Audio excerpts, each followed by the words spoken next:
Trivella နီးစနစ်ကိုကျွမ်းကျင်ဖိုင်နိုင်စွာအသုံးပြုနိုင်တဲ့ကစားသမား9ဦးကတော့နံပါတ်5 Joan Cancelo နောက်တန်းခံစစ်မူလာ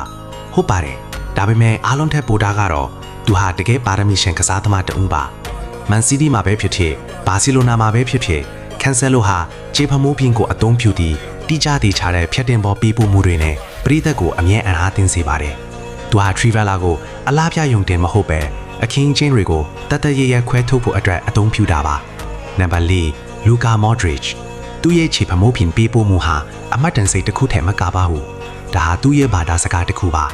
အခြားသူတွေကအဖြောင်းတိုင်သွားနေချိန်မှာလူကာကတော့ကွေးဝိုက်တဲ့လမ်းကြောင်းတွေကိုဖန်တီးခဲ့ပါတယ်။ Chelsea နဲ့ပွဲမှာ Rodrigo ထံပေးပို့ခဲ့တဲ့အန်အော့စရာကောင်းတဲ့ပေးပို့မှုလိုမျိုးပေါ့။ Modric အတွက်တော့ Trivella ကိုသုံးရတာဟာလမ်းလျှောက်ရတယ်လို့မျိုးတဘာဝကြပါတယ်။နံပါတ်3 Ronaldinho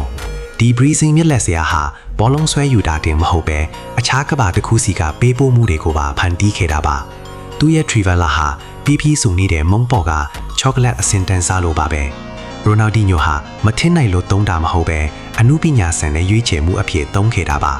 ကစားသမားအများစုကတခါတရံမှာသုံးပေးမယ်သူကတော့ဒါကိုတီးထွင်းဖန်တီးမှုဆိုင်ရာကိုပိုင်ဟန်အဖြစ်ပြောင်းလဲခဲ့ပါတယ်နံပါတ်2 Roberto Carlos Trivella အကြောင်းဖြုံးရင်သူ့အကြောင်းမပါပဲဘယ်လိုလုပ်ထင်နိုင်မလဲ1999ခုမှာပြင်သစ်အသင်းနဲ့ပွဲစဉ်ကသူ့ရဲ့သမိုင်းဝင်ပြည်တန်ခတ်ပေါ်ဟာဘောလုံးသမိုင်းမှာအစမ်းကျဲဆုံးဂိုးတွေထဲကတကူအဖြစ်ကြန့်ရှိနေသေးပါ